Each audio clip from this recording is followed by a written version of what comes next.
La CEMAPA est un aménageur public, en l'occurrence il est l'aménageur de la ville de Paris, et il a en charge donc un territoire important de presque 140 hectares, Paris-Rive-Gauche, donc entre la gare d'Austerlitz et la limite d'Ivry. Il a été confié à la CEMAPA, donc par la ville de Paris, un contrat de concession qui doit le conduire à réaliser sur ce territoire des bureaux, des logements, des équipements publics, mais également des voiries, des espaces publics, des jardins.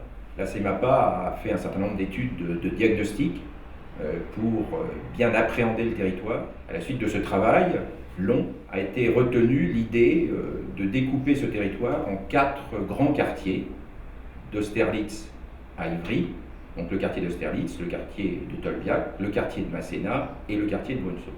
Aujourd'hui, on va parler plus particulièrement du quartier de Masséna, qui est peut-être celui qui est le plus avancé et qui donc a fait l'objet de la désignation d'un architecte coordonnateur, Christian de Porzampar. Christian de Porzampar a été désigné après une phase de concours avec un certain nombre d'autres architectes urbanisme, 2 phases. Et au terme de cette deuxième phase, c'est son projet pour ce quartier qui a été retenu, sûrement parce que c'était celui qui, j'allais dire, figeait le moins les choses. Je veux dire par là qu'un projet d'aménagement, c'est quelque chose qui dure très longtemps. On commence avec des habitants, on commence avec des interlocuteurs, et souvent on termine l'aménagement avec d'autres habitants, d'autres interlocuteurs. Il faut donc que le projet du départ puisse laisser la place à des évolutions naturelles. C'est un quartier qui a été voulu à la fois dense et mixte. Dense, parce qu'on est à Paris, et que Paris est une ville dense. Mixte, parce que, à la différence de certains autres secteurs d'aménagement, les élus parisiens n'ont pas voulu qu'il y ait dans ce quartier seulement des bureaux, ou seulement des logements, ou seulement des activités. Ils ont voulu que tout soit mélangé, que le quartier soit un vrai quartier de Paris, avec ses habitants, avec ses commerces, avec ses entreprises, avec ses sociétés, et aussi, et c'est une des particularités du quartier Masséna, avec une université. Mais aussi un quartier qui garde la mémoire de ce qu'il était à l'origine, c'est-à-dire une grande zone d'activité ferroviaire où on trouvait notamment les entrepôts frigorifiques, la halle aux farines, qui étaient des lieux de stockage donc de produits qui arrivaient par le train à Paris. Donc l'architecte coordonnateur devait, en respectant les données générales de la concession d'aménagement, qui était donc de prévoir un certain nombre de logements, un certain nombre de mètres carrés de bureaux, certaines activités, l'architecte coordonnateur devait préserver ce qui faisait l'identité de ce quartier et rappeler, j'allais dire, donc dans le quartier, par le maintien de ces bâtiments, donc ce qu'il était auparavant. À partir de là, Christian de Porzampar a présenté quelque chose d'assez original, qui maintenant est un véritable concept, c'est le concept de l'îlot ouvert. Alors le concept de l'îlot ouvert, il est né il y a des années, quand j'ai commencé à travailler sur des quartiers du logement, notamment dans Paris. À cette époque-là, la théorie de l'urbanisme moderne, c'était que si on monte plus haut et qu'on écarte la distance entre les immeubles, alors ça s'appelle les tours et les barres, vous voyez, on arrive à construire plus de logements, c'est plus rentable. Mais on a des grands espaces entre ces immeubles qui sont devenus non pas des superbes jardins, mais des parkings assez ennuyeux. Et puis ça détruit la rue. D'ailleurs, la théorie à l'époque, c'était plus de rues, c'est trop serré les rues, c'est une vieille histoire historique, on ne devait plus en faire. Or moi, j'étais persuadé que la rue, au contraire, c'est une chose vivante, formidable, qui a beaucoup d'avenir pour les villes, parce que dans la rue, on voit tout. Vous voyez là où il y a des postes, là où il y a les bureaux, là où il y a le café, là où il y a l'école, là où il y a votre logement. Toutes les choses de la ville ont leur façade. C'est comme un moteur de recherche sur Internet, une rue. On comprend le monde et la société comme ça, physiquement dans la ville. Et alors, comment faire des rues étroites et puis à satisfaire à nos besoins de notre époque. On a besoin de lumière, on a besoin de vues lointaines. Donc, j'ai pensé qu'il fallait faire des rues, mais il fallait les ouvrir. Et les immeubles aussi ne pouvaient plus être collés les uns aux autres, on pouvait les séparer faire passer la lumière. Donc j'ai dit on pourrait ouvrir les îlots.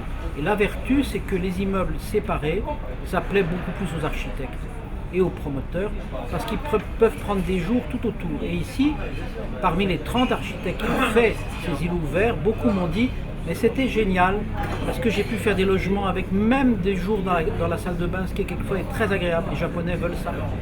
Et puis on voit assez proche, on a un immeuble, mais assez loin on voit la Seine ou on voit le jardin. On ménage des longues distances de vue et on ménage l'intimité. Donc il y a ces cours ou ces jardins, c'est ouvert à la vue, c'est ouvert à la lumière, c'est pas ouvert au public, ça reste des îlots qui sont, les cours sont des copropriétés ou sont des petites, c'est pas fait pour que tout le monde puisse traverser partout. Par contre, cela donne des îlots quelquefois pas très larges, on a 4 immeubles, 2 immeubles, selon les cas. Les architectes font leur architecture avec ces 4 ou 5 faces, et ça, ils adorent ça. Ils n'aiment pas faire juste un exercice de façade en mitoyen. Et ça donne une trame de rue qui est l'espace public sur lequel s'installe ici. Alors ça, c'est merveilleux. Dans cette musique-là, se sont installés des immeubles très différents. Des logements, de l'université, certains bâtiments existaient et ont été conservés, transformés, une école et des bureaux et des commerces. Il y a des îlots qui ont été dessinés par les architectes pour être des îlots universitaires, comme celui de François Chauchon, de Philippe Schex. Et il y a des îlots de logement comme Frédéric Borel, comme Philippe Pargade, etc. Il y a l'école qui a fait Bols Rodriguez. Bref, il y a des bâtiments très différents. Il y a même un de Foster et un de Beaufil. Il y a des écoles d'architecture très opposées. Et une musique les assemble, et j'aime beaucoup ça. C'est-à-dire que la rue aujourd'hui, elle présente la diversité du monde. C'est une sorte de nouvelle harmonie qui est faite de contrastes souvent.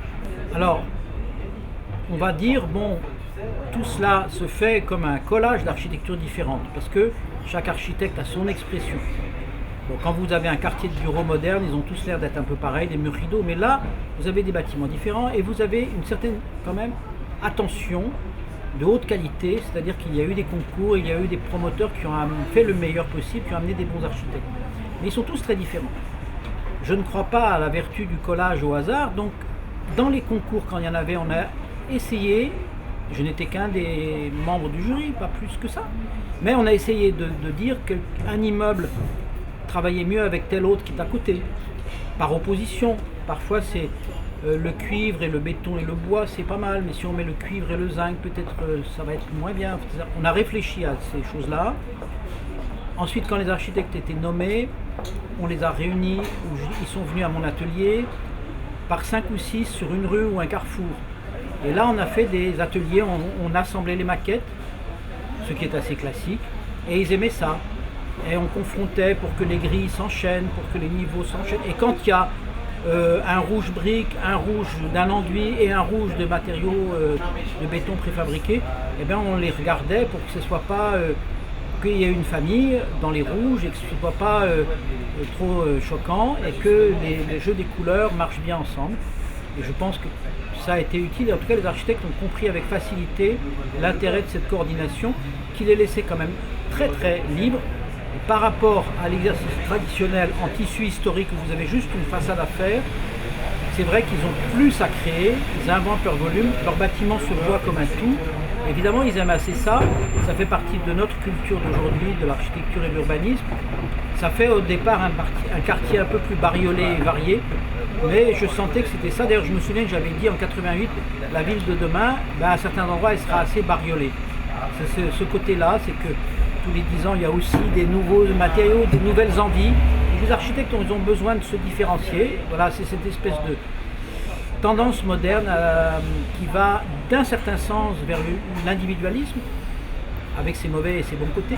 Mais aussi les habitants, ils ont un besoin d'individualité, de dire j'habite cet immeuble et de ne pas être dans un truc où il y a 40 immeubles pareils et qui sont numéro 1772. Ils ont besoin de se dire je suis dans l'immeuble qui est rouge et blanc et j'aime beaucoup. Ils ont besoin de dire ça.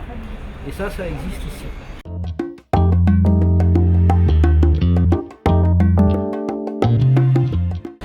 Les quartiers de Paris Rive Gauche seront des quartiers mixtes et divers. mixtes et divers sur le plan social, avec le même équilibre sociologique que pour le reste du 13e. Il y aura une part importante, une proportion importante de logements sociaux, mais dans ces logements sociaux, il y aura une vraie diversité. Beaucoup seront réservés aux étudiants pour pouvoir les loger. Un certain nombre et une part importante seront pour les classes moyennes et des logements sociaux plus classiques.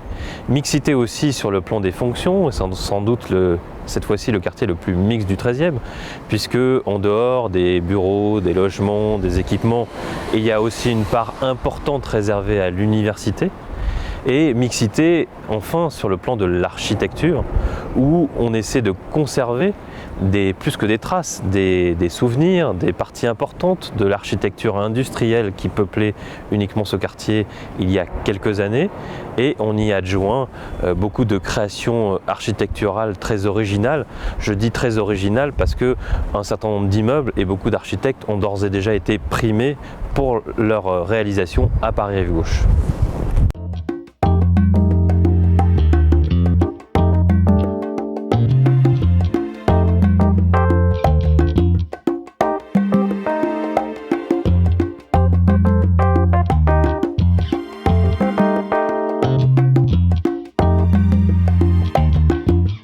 C'est toujours très difficile de penser un quartier, de voir comment il va évoluer, de se placer en perspective. On a voulu à Paris-Rive-Gauche faire des choses très différentes avec un ensemble de bureaux, de logements, d'universités et essayer de favoriser l'implantation commerciale qui est toujours très difficile dans des quartiers en devenir parce que forcément les risques sont plus grands pour les commerçants qui s'y installent. Je pense que maintenant la mayonnaise est en train de bien prendre, que le nouveau quartier latin de Paris, comme on l'appelle, est en train de bien vivre et la preuve est qu'un certain nombre de choses très intéressantes veuillent s'y installer. Dernièrement, j'étais en relation avec un théâtre privé qui voulait s'installer justement, et j'espère qu'on y arrivera, à côté du nouveau théâtre de Paris-Rive-Gauche qui lui sera public. Voilà, c'est un peu tout ça Paris-Rive-Gauche, c'est faire en sorte qu'il devienne attractif pour toutes celles et ceux qui veulent maintenant s'y installer.